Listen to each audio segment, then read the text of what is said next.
Hola, yo soy Lucas y está empezando más un La Sociedad Bandida.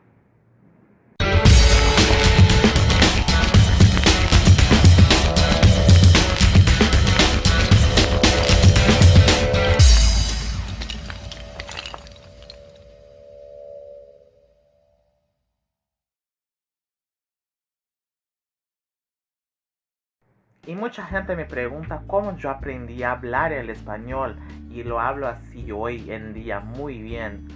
Chicos, no es fácil, les digo de verdad. Son muchos años estudiando para estar así. Y claro, yo quiero siempre aprender mucho más y hablar mejor, hacer muchos amigos, ¿no? Y lo que pasa es que todo empezó en 2005 cuando un grupo de cantantes de una novela de Televisa, México, los RBD, como todos conocen, empezó acá en Brasil a pasar y me gustaba ya muchas cosas de México, pero yo no sabía que era de México. Yo miraba como El Chavo del Ocho, yo miraba todas las novelas para chicos que pasaban, que allá en México ellos hacían más antes, ¿no? Pero ahora ya no hacen más. Y siempre acá en Brasil las pasaron ellas, pero yo nunca sabía y siempre las veía dobladas en portugués también, ¿no? Entonces de ahí empezó. Y yo empecé a mirar la novela, me gustaba todo y en la novela había canciones. Yo quería saber qué hablaban las canciones, ¿no? Y entonces yo empecé a hacer traducciones y todo para aprender, ¿no? Y ahí yo empecé a estudiar solo en mi casa, ¿no? Y después cuando yo estaba en la secundaria empezaron a dar clases de español, pero no es una cosa que todos tenían que hacer, entonces solo para quien quería hacerla, ¿no?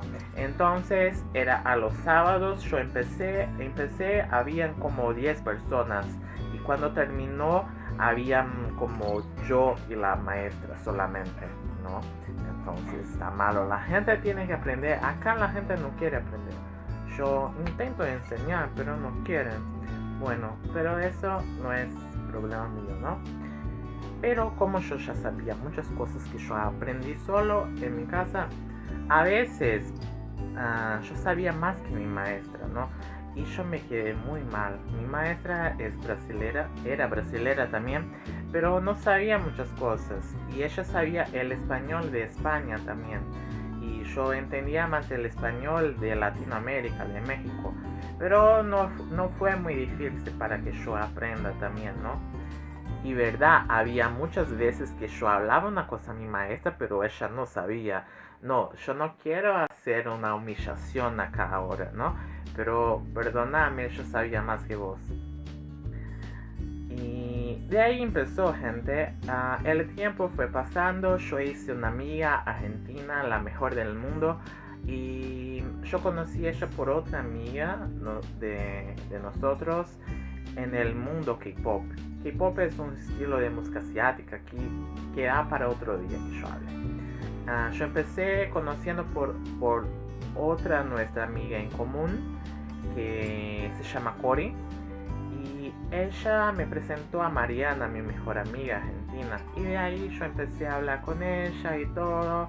Eso ya era como 2012 y todo, ¿no?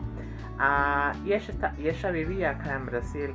Y yo le dije, no, nosotros vamos a volvernos a ver, pero yo te voy a visitar allá en Argentina. Y eso pasó en abril de 2014. Yo fui a la Argentina a visitar a mi amiga y conocer su familia y todo, y conocer la Argentina, todos los argentinos, los lugares argentinos y todo muy lindo. El acento argentino muy lindo y todo. Y yo me quedé muy apasionado, ¿no? Me quiero volver. Y en el mismo año de 2014 yo fui a visitarla. Fue todo muy lindo. Primeramente yo fui a Paraguay con la mamá de mi amiga que estaba acá en Brasil.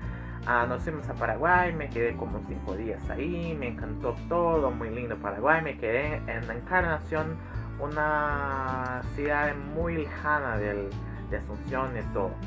en fin, pero muy linda para visitar, ¿no? Y de ahí me fui hasta la Argentina y me quedé como un mes y 12 días y volví a Brasil. Y mis ganas de volver a Argentina es muy grande para mejorar mi español mucho más y conocer nuevas personas, aprender nuevas cosas y estudiar también, trabajar y todo. Y muy pronto tal vez ese sueño se va a hacer realidad. Pero eso es cosa para otro video. Espero que les ha gustado. Si te gusta este video, dame me gusta, compártelo con tus amigos. Y si quieres puedes seguirme en las redes sociales. Yo tengo Facebook, Instagram, Twitter y también AskFM. Si quiere preguntarme alguna cosa y yo les puedo contestar acá en los videos. Y les voy a dejar todo acá abajo que pueden ver. Y todo es eso. Un beso. Hasta luego.